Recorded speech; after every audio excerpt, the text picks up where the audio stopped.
Este é o TPDO News, Pílulas Tributárias do Tributário ao Pé do Ouvido, um podcast que traduz o mundo tributário de forma leve, acessível e estratégica para profissionais, estudantes e todos que querem entender melhor esse universo. Informação direta para você ouvir e aplicar. O Supremo Tribunal Federal, o STF, decidiu que os municípios não podem estabelecer alíquotas progressivas do Imposto Predial e Territorial Urbano, o IPTU, com base apenas na área do imóvel. A decisão foi unânime e confirmou a inconstitucionalidade de uma lei de Chapecó, em Santa Catarina, que cobrava uma alíquota maior para imóveis com 400 metros quadrados ou mais. Desde a Emenda Constitucional número 29, de 2000, a progressividade fiscal do IPTU deve considerar o valor venal do imóvel. A Constituição permite diferenciar as alíquotas conforme a localização e o uso, mas não pela metragem. Na prática, leis municipais que adotem somente o tamanho do imóvel como critério podem ser questionadas.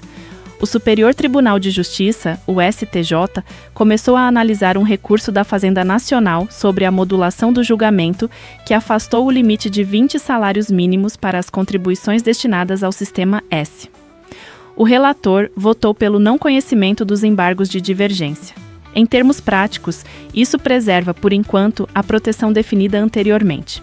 Assim, contribuintes que tinham decisão judicial ou administrativa favorável até 25 de outubro de 2023 continuam protegidos pela modulação. Para os demais, permanece o entendimento de que não se aplica o antigo limite de 20 salários mínimos à base dessas contribuições. O julgamento dos embargos ainda prossegue. Ainda no STJ, a primeira sessão decidiu, por unanimidade, que o Imposto sobre a Circulação de Mercadorias e Serviços, o ICMS, na modalidade diferencial de alíquotas, conhecida como ICMS-DIFAL, não integra a base de cálculo do Programa de Integração Social e da Contribuição para o Financiamento da Seguridade Social, o PIS e a COFINS. O tribunal entendeu que o diferencial é uma forma de repartição do ICMS e não um tributo autônomo. A decisão aplicou a lógica da chamada tese do século, firmada pelo STF e do entendimento sobre o ICMS por substituição tributária. Houve modulação para alcançar lançamentos feitos a partir de 17 de março de 2017. Ficaram ressalvados os contribuintes que já haviam feito pedido administrativo ou ajuizado ação. Se este conteúdo ajuda você a acompanhar o direito tributário, siga o Instagram do Tributário ao Pé do Ouvido. Lá, você encontra conteúdos, comentários e análises com especialistas, em uma linguagem clara e prática. Confira o perfil e continue conectado às principais discussões tributárias.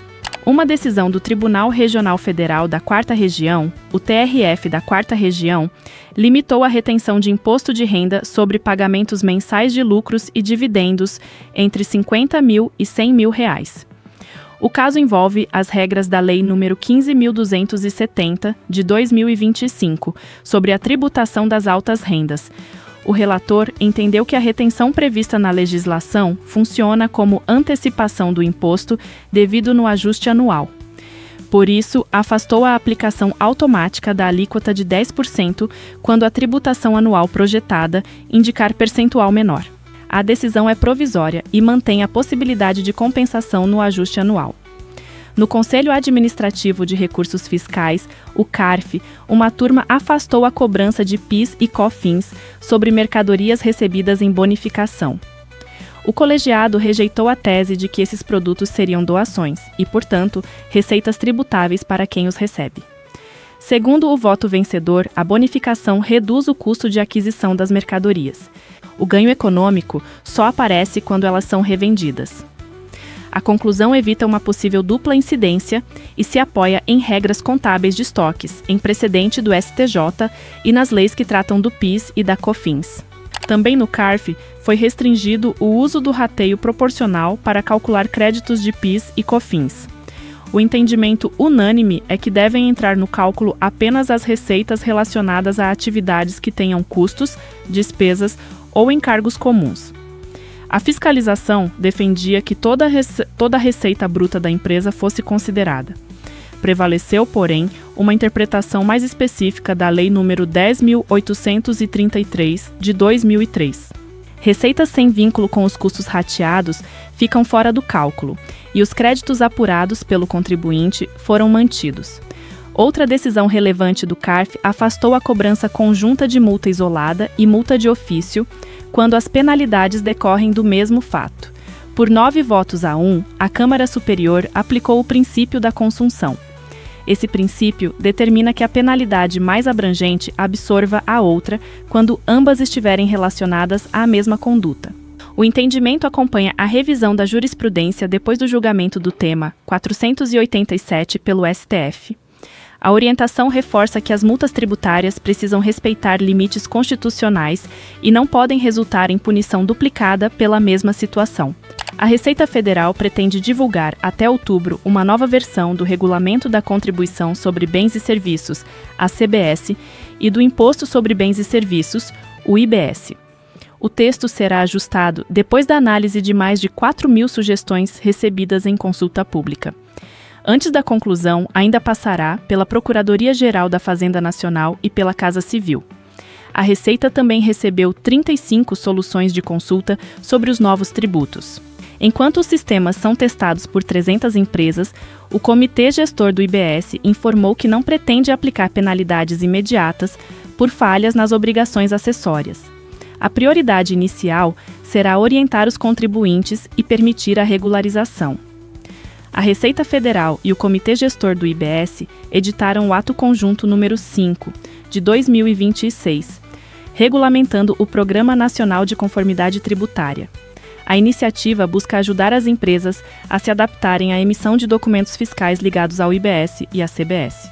O programa prevê monitoramento, comunicação e orientação para corrigir inconsistências, sem representar o início de uma fiscalização. Poderão permanecer no programa os contribuintes que regularizarem as falhas até 31 de dezembro de 2026, observando o prazo legal de 60 dias para as correções.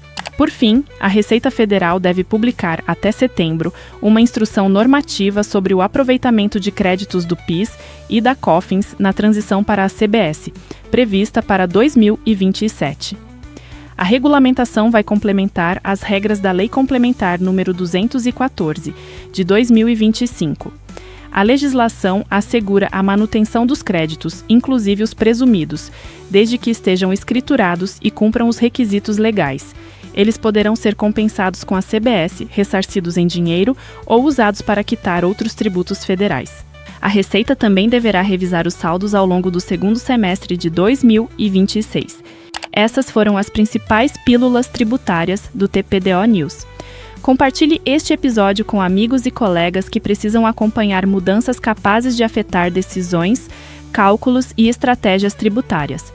E continue com o Tributário ao pé do ouvido para transformar informação em conhecimento prático e acompanhar o mundo tributário com inteligência. Até a próxima!